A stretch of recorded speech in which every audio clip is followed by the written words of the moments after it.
प्यारे बच्चों, आज हम पढ़ेंगे कक्षा 7 के सामाजिक एवं राजनीतिक जीवन पाठ 3। राज्य शासन कैसे काम करता है। पिछले वर्ष हमने यह चर्चा की थी कि शासन 3 स्तरों पर काम करता है, स्थानीय, राज्य और केंद्र। स्थानीय स्तर पर जैसे यहाँ पे गांव में पंच सरपंच बनते हैं, राज्य स्तर पर एमएलए और केंद्र स्तर पर एमपी।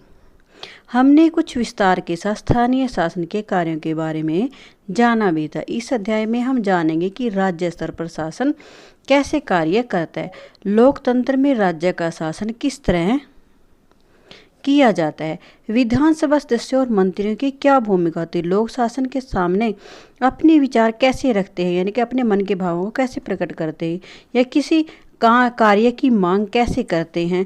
हम इन प्रश्नों पर विचार करने के लिए स्वास्थ्य का उदाहरण लेते हैं।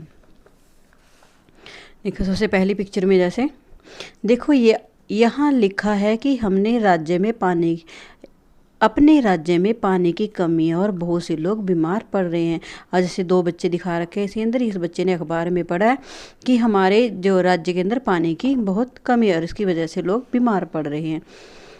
आगे देखो, कई गांवों में लोग गंदला पानी पीते हुए पाए गए। गंदला पानी, गंदा पानी, नदी नाले और तालाब सूख गए हैं। बुरी तरह से प्रभावित इलाकों में गांव के लोग दूर दूर से पानी लेकर आ रहे हैं, मतलब उन्हें पानी के लिए भी बहुत ज़्यादा दिक्कत उठानी पड़ रही है। आगे, जिला मुख्यालय पातालपुरम में लोगों की 3 दिन में एक बार पानी की सप्लाई, यानी कि 3 दिन में सिर्फ एक ही बार वहाँ पे पानी आता है। यहाँ का जिला चिकित्सालय मतलब जो जैसे अस्पताल होते हैं, मरीजों से अटा पड़ा है, मतलब वहाँ पे मरीज बहुत ज़्यादा है, बहुत संख्या में लोग बीमार पड़ रहे हैं।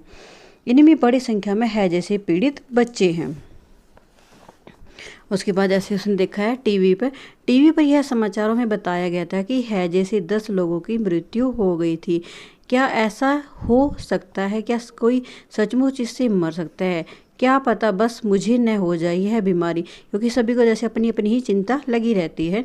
मेरी मम्मी ने कहा है कि बाज़ार में कुछ ठंडा नहीं पीना है, कि जैसे बाज़ार में से हमने कुछ ठंडा पानी या ऐसी कोई चीज़ नहीं लेनी है। आज सुबह उन्होंने अपना एक भाषण मुझे सुना दिया, तुम्हें अपनी सेहत की जिम्मेदारी संभालनी चाहिए शीरीन, ही। अब बच्चे छोटी छोटी बातों के लिए हंस के टाल देते हैं। रैली की उसके बाद अगली जैसे जो पिक्चर है उसमें दिखाया गया है कि जैसे उनको जाते हुए बच्चों को रोक रहे हैं। रैली के कारण यह सड़क बंद है। रैली वालों ने विधायक के घर का घेराव कर लिया है। सचमुच? लेकिन क्यों? उन्होंने कुछ कर दिया है क्या उनसे कोई गलती हो गई है? हा, ये लोग तो उसका काम पर गुस्सा दिखा रहे हैं जो उन्होंने नहीं किया है। और जैसे विधायक होते हैं, ये वो जब चुनाव में खड़े होते हैं, अपनी रैलियां करते हैं, तो वहाँ पे बहुत वादे करते हैं जनता से, उनसे वोट लेने के लिए। तो उन्होंने जो काम के वादे किए थे उन्होंने नहीं पूरा किए, तो इसलिए लोगों ने उनके घर का घेराव कर रखा है। और ये मांग करते हैं कि अधिकारी तुरंत स्वास्थ्य की स्थिति पर नियंत्रण पाने के लिए कदम उठाए। हमारे विधायक को हमारी जिम्मेदारी लेनी चाहिए। ये जो जहाँ से विधायक होते हैं कि उनको वहाँ की देखरेख करनी चाहिए। कैसी ऊंची आवाज़ है इनकी, ये कोई नेता वेता होंगे। श मैंने इन्हें टीवी पर भी देखा है। ये विरोधी दल के हैं। जैसे विरोधी दल के होते हैं, एक तो जैसे सत्ता पक्ष होता है जो कार्य करता है, राज करता है, और एक उसका विरोधी पक्ष होता है, मतलब जिनकी सीटें कम होती है तो विरोधी पक्ष में हो जाते हैं। आगे, विधायक कौन होते हैं? उपरोक्त भाग में आपने पातालपुरम की कुछ घटनाओं के बारे में पढ़ा। शायद जिलाधीश, चिकित्सा अधिकारी जैसे अधिकारियों के नामों से परिचित भी होंगे, परंतु क्या आपने विधायक और विधानसभा के बारे में सुना है? एक विधायक होता है और विधानसभा।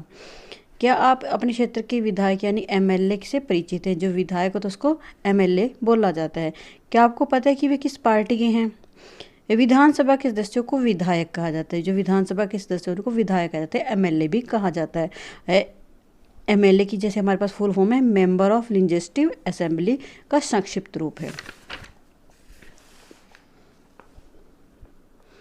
एमएलए का चुनाव जनता द्वारा किया जाता है। जनता जो है, हम जो कोई भी व्यक्ति 18 साल का हो जाता है तो वो अपनी वोट देने का अधिकारी हो जाता है, तो हम अपनी वोट दे करके अपना एमएलए चुनते हैं। फिर वे लेजिस्लेटिव असेंबली के में मेंबर यानी विधानसभा के सदस्य बन जाते हैं और सरकार बनाते हैं। इस प्रकार से हम कह सकते हैं कि विधायक जनता का प्रतिनिधित्व करता है। नीचे दिए गए उदाहरणों में से यह बात और अधिक स्पष्ट हो जाएगी। भारत के हर राज्य में एक विधानसभा है। भारत के हर राज्य में एक विधानसभा है। हर राज्य में, जैसे अपना हरियाणा राज्य है, हर राज्य कई निर्वाचन क्षेत्रों में बटा हुआ है। जैसे हरियाणा में निर्वाचन क्षेत्र अलग अलग होते हैं, ये भी जैसे 90 विधानसभा सीटें हैं यहाँ पे। उदाहरण के लिए यहाँ दिए गए मानचित्र को देखिए, इसमें दर्शाया गया है कि हिमाचल प्रदेश, यहाँ पे हिमाचल प्रदेश का उदाहरण दिया गया है, 68 निर्वाचन क्षेत्रों में बांटा है। हर निर्वाचन क्षेत्र में जनता अपना प्रतिनिधि चुनती है, जो विधानसभा के सदस्य यानी विधायक बन जाता है। ये विधायक बन जाता है, एमएलए बन जाता है। आपने ध्यान दिया होगा कि चुनाव में लोग अलग अलग पार्टियों के नाम से खड़े होते हैं। बहुत सारी पार्टियां होती हैं, उनके सभी के बड़े बड़े व्यक्ति खड़े होते हैं, तो वो अपने हिसाब से अपने लिए वोट मांगते हैं। इसलिए ये विधायक अलग अलग राजनीतिक दलों के होते हैं। जो लोग विधायक होते हैं वे मंत्री या मुख्यमंत्री कैसे बन जाते हैं? जिस राजनीतिक दल में विधायक आधे से अधिक होते हैं, जैसे जितनी भी यहाँ पे सीटें होती हैं, जैसे यहाँ पे हिमाचल प्रदेश का उदाहरण दिया गया, तो वहाँ पे 68 सीटें हैं, आधे से अधिक, यानी कि 68 की आधे 34 हो गए, तो 34 से अधिक जिसके भी होंगे तो वहाँ पे उसका मुख्यमंत्री बनता है। जीत होती है, राज्य में उस दल को बहुमत में माना जाता है। बहुमत यानी कि उसकी ज़्यादा वोट, बहुमत प्राप्त करने वाले राजनीतिक दल को सत्ता पक्ष कहा जाता है। जिसका बहुमत आ जाता है, जिसकी ज़्यादा वोटें होती हैं, तो वो सत्ता पक्ष बन जाता है। अन्य सबको विरोधी पक्ष वाला कहा जाता है। विरोधी पक्ष जो की सीटें कम आती है उन्हें विरोधी पक्ष हो जाता है वो। उदाहरण के लिए हिमाचल प्रदेश की विधानसभा में विधायकों के 68 निर्वाचन क्षेत्र हैं। अब इस आगे की वीडियो में आगे का भाग अगली वीडियो में पढ़ेंगे। धन्यवाद।